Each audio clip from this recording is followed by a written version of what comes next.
Salut à tous, bienvenue dans un nouvel épisode. Aujourd'hui, qu'est-ce qu'on a? On a un nouveau projet. Enfin, on sait pas encore. À l'heure où je tourne les images, j'ai pas la réponse, mais voilà, on a récupéré cette voiture qui est un 530i, donc avec un M54 B30, mais qui est en mauvais état. Enfin, on va déculasser pour voir si on peut, si le moteur est récupérable ou pas. Si oui, on lui refera une jeunesse. Sinon, ben, tant pis pour moi. Bon, comme on peut voir, j'ai déjà un petit peu avancé. C'est pas, on a l'habitude de bosser plus proprement, mais là, c'est compliqué. Donc, on fait comme on peut. Pour vous montrer un petit peu l'étendue des dégâts. Les chemises, il y a des endroits où elles ont ramassé un petit peu, mais je sais que ça serait à l'aise. Par là, notamment. Ça, c'est du dégrippant que j'ai mis pour pas que ça rouille, vu que c'était déjà rouillé. Enfin voilà, les arbres à cames ont déjà ramassé, enfin ils sont rayés, etc. Donc si les paliers d'arbres à cames ont ramassé, en général c'est ce qu'ils ramassent en dernier, c'est que le vilo et tout doit pas être joli à voir. Donc on va voir.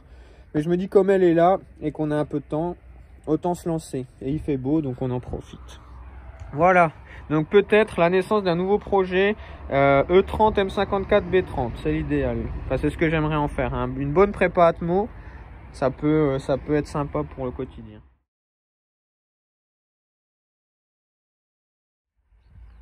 Ça y est, on a avancé sur le démontage. Bon, le soleil s'en est allé. On est à nouveau jour. On est prêt à le sortir. Donc tout est démonté. Je suis allé démonter la tringlerie, le flector, la traverse de boîte. Ça c'est juste posé pour que je puisse refermer le capot. Mais c'est prêt à partir aussi. Et donc on va venir le sortir avec le Fenn si on peut, parce que là la chèvre elle passera jamais. Enfin ça va être trop la galère, donc on va essayer ça. En route, on va aller sortir ce moteur avec cette chèvre articulée à gaz, qu'on appelle aussi Fenwick. Désolé, on n'a pas pu filmer la manœuvre, mais ça a eu lieu. C'était facile, sauf que j'avais oublié d'enlever une goupille, donc il nous a fait à peine chier, mais c'est bon. Et après on a fait quelques burns avec le Fenn, mais là on est prêt. On va vidanger. Qu'est-ce qu'on a? Un rayure. Mais on sait qu'on a. Et on a une boîte ZF. Ça c'est la bonne nouvelle. Bon, comme d'habitude tout s'est pas passé comme prévu. On s'est embourbé avec le Fenn. Du coup on va essayer de le dépouiller ici, enfin enlever tous les accessoires pour pouvoir au moins l'emmener sur jusqu'à l'atelier tranquille. Donc la boîte est enlevée. On va enlever l'alternateur, le compresseur de clim et l'embrayage.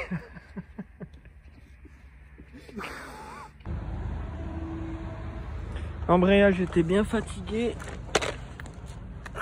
L'autre côté est pire. En haut, il n'y a plus aucune rayure, donc il a bien chauffé aussi. Bon, le volant moteur, de toute façon, bimasse, on s'en fout. Bon, ok. Ça a de l'âge hein, quand même, mais bon, on va voir. Et faut que je vidange. Et puis voilà, après on pourra le transporter. Le but premier, c'est de voir l'état du vilo, de la pompe à huile surtout, et puis du bloc quoi. Enfin bon, les cylindres, on voit déjà qu'ils sont un peu rayés. C'est pas grave.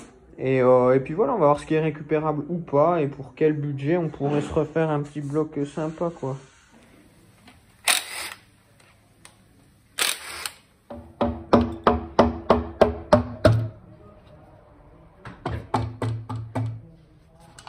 Voilà, tu peux continuer de filmer.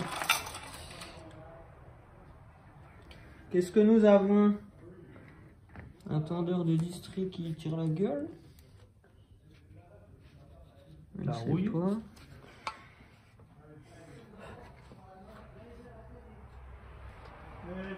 Bienvenue dans le garage du fun. Ici on adore se salir les mains. Voilà. Oh là là. Regardez comme c'est moche, putain.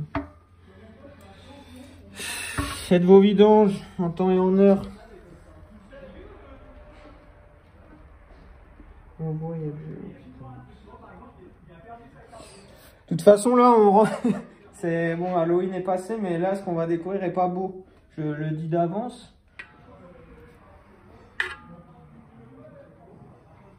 Pour ceux qui ont suivi les vidéos du M50 Turbo, c'est hyper intéressant, je trouve, de faire le comparo. On voit les évolutions qu'il y a, parce que bon, le M54, il y a eu le M52 et M54. Mais donc, du coup, ça reste tout le temps la même base. Et là, on voit que la pompe à huile, je vais essayer de trouver une image de la pompe à huile des M50, mais c'est pas du tout pareil au niveau du cloisonnement et tout. Là, on a carrément un chapeau complet, on va dire, si je puis dire. Et bon, donc je trouve ça cool de voir les évolutions qu'ont subi ces moteurs.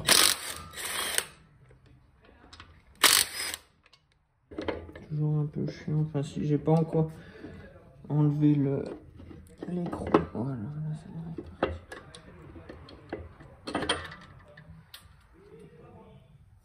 De toute façon, on va voir à l'intérieur, hein. C'est ça qui m'intéresse déjà, on va la laisser s'égoutter.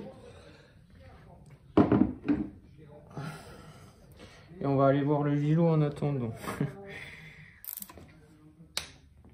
fais pas dans l'ordre, mais je fais les plus accessibles.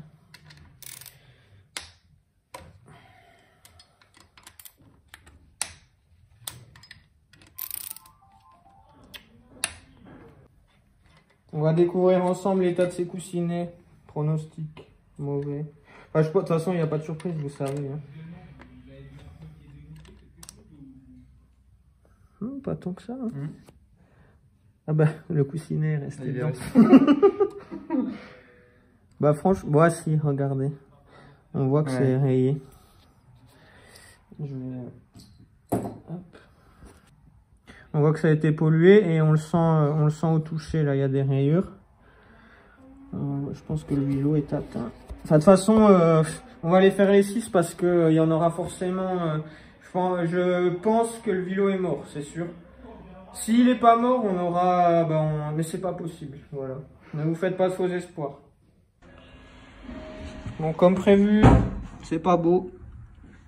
Ils sont pas très rapprochés, mais... Ça a bien morflé, on sent au doigt. Bon, les coussinets, on s'en fout. Mais c'est surtout que on voit, voilà, là ce que vous voyez sur la gauche, juste là. Désolé le gant, c'est une rayure et on la sent à l'ongle. Pareil ici. Donc voilà, vélo inutilisable. La chance est que on a le même ici, tout neuf. Mais maintenant on va regarder au niveau des paliers. Mais bon, déjà il n'y a pas de surprise. Enfin, on a toujours un petit espoir, mais vu la gueule des arbres à cam, ça m'étonne pas du tout. C'est pas grave, on continue. Bonjour. Bienvenue. Maintenant, on s'occupe des paliers de vilebrequin, qui sont aussi moches que le reste. Voilà.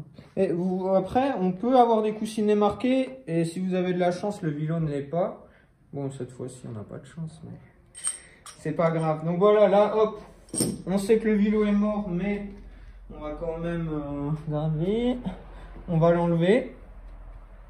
Et puis on va inspecter les cylindres. Enfin, on sait que tout est mort. La question c'est qu'est-ce qu'on va faire de ce bloc? Est-ce que ça vaut le coup de mettre des sous dedans pour le réparer, sachant que j'ai déjà un vélo? Je voulais regarder la longueur des bielles parce que j'ai un doute si c'est du 135, 140.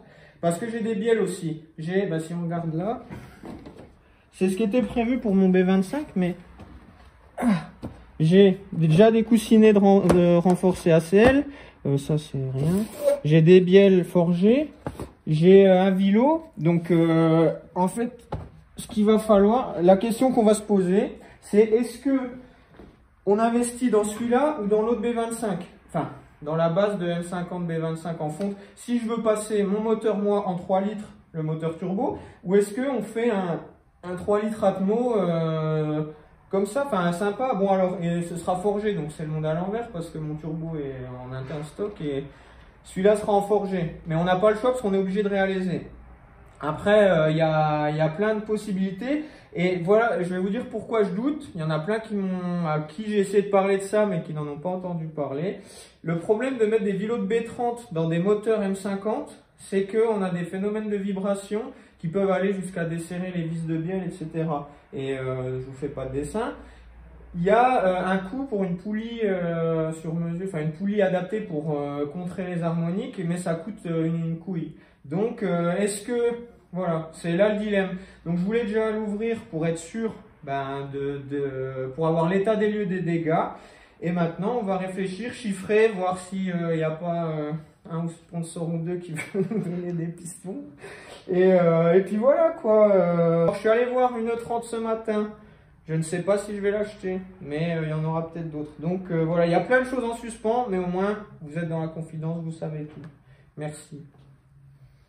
Là, on voit clairement qu'il y a une rayure énorme et elle se sent à l'ongle. Donc c'est pour ça qu'on va envisager un réalisage. Mais bon, c'est pas non plus, voilà, il est pas éclaté. On voit, c'est bien glacé parce qu'on voit plus les stries de rodage, plus rien. Donc il a bien vécu. Mais pour moi, ça peut être une base intéressante, quoi. Après, voilà, tout, ça va encore être une question d'argent, comme d'habitude. Donc voilà, le moteur a été mis à nu devant vos yeux.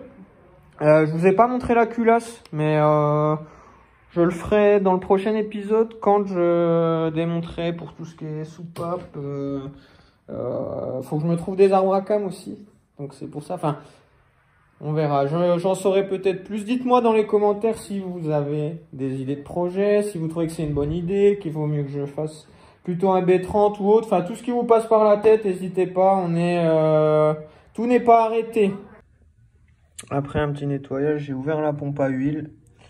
On voit qu'il y a des petites rayures aussi. C'est pas très profond. Si j'en trouve une, je la change pour pas cher. Sinon, je refais celle-là avec un petit peu de papier de verre. Et on verra On voit aussi que ça a changé la forme de la pompe à huile par rapport au M50, M52. Donc voilà, là, et puis je profite pour vous montrer que j'ai un produit qui nettoie super bien. Donc on va faire tout le moteur comme ça, et ça ira bien. Enfin, on verra. Maintenant, on a tout ouvert. Il ne reste plus qu'à réfléchir, chiffrer et agir. C'est un petit avant du carter qui a bien ramasse, qui est bien dégueulasse. Je vous montrerai après. Et voilà, après quelques minutes, longues minutes de frottage, je me déchire pas parce que je crois qu'il faut changer de carter quand on swap. Sur les E30, il faut pas réutiliser cela. On verra. J'ai retrouvé, en nettoyant, j'ai retrouvé dans le tamis, là, enfin dans la petite grille, des petits bouts de limaille, donc qui ne sont pas passés, mais il y en a forcément qui sont passés.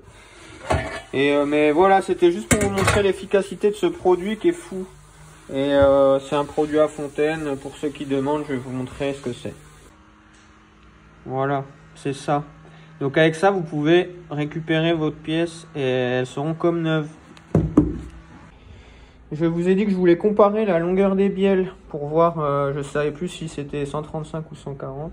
Donc je sais bien les mêmes que celles que j'ai. On peut voir. Tac, tac. Donc, j'en profite parce que la dernière fois, je me suis fait remonter les bretelles par notre ami de chez Max Speeding Road. Les vis de bielle, là où qui sont ARP 2000 Max Speeding Road, sont des vraies vis de bielle ARP. À ma grande surprise, mais du coup, n'hésitez pas à les acheter. Si vous le voulez, hein, moi j'oblige personne. Mais voilà, donc j'ai déjà ça, faut que je me trouve des pistons. Parce qu'ils m'ont demandé si j'avais besoin d'autre chose. On va voir ce qu'on peut leur demander. Donc voilà les gars, j'espère que ça vous a plu, un peu de nouveau contenu. Et puis voilà, on se retrouve bientôt pour le montage de ceci. Sur la voiture de Guillaume et peut-être un peu de roulage avec la mienne quand on aura le droit de sortir de chez nous. Voilà, donc abonnez-vous à Carsparted et à Drift Advisor. Surtout sur Insta.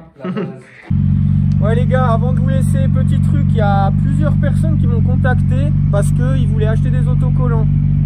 Carsparted ou Drift Advisor. Il n'y a pas de boutique en ligne, par contre nous on peut vous les vendre comme ça, enfin de la main à la main, via Insta ou Facebook ou ce que vous voulez. Mais par contre il faut nous contacter en privé.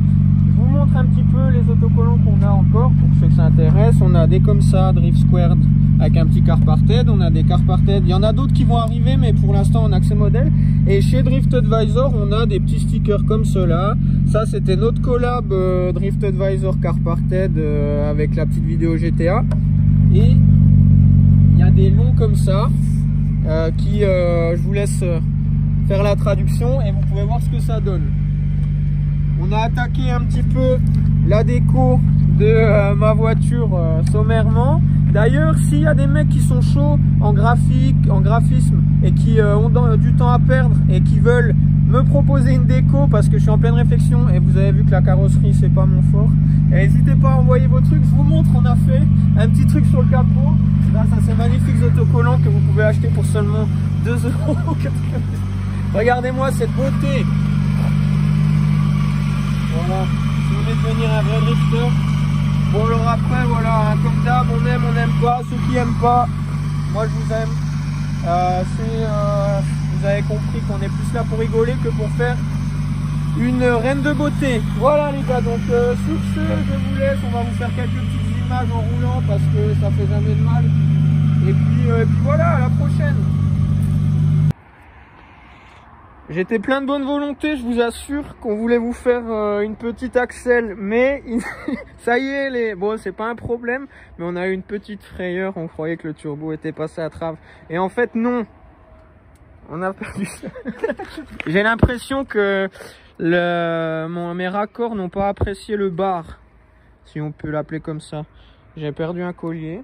Mais bon, voilà, enfin en fait, je vais vous dire pourquoi. Je suis, enfin, pas soulagé, mais content.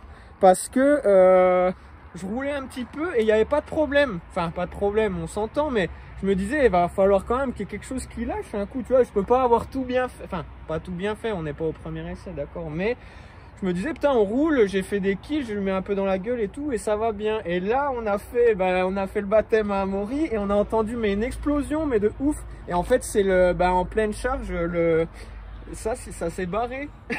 Et ça va, ça s'est bien foutu là-dedans, ce qui fait que c'était resté là, voilà, un peu comme ça, quoi. Et on voulait, de toute façon, il faut que je refasse mon piping. J'aimerais le faire j'ai trouvé une solution maintenant que j'ai enlevé les pare-boues pour le mettre, pour l'orienter différemment et donc réduire la longueur. Donc bah voilà, ça fera partie du prochain épisode. Voilà, ça je vais l'accrocher dans ma chambre. Et voilà, donc désolé, pas de caméra embarquée pour ce soir. Mais voilà. Les 1 bar sont bien là. Mais il y a un bar. Et qu'est-ce que tu en as pensé?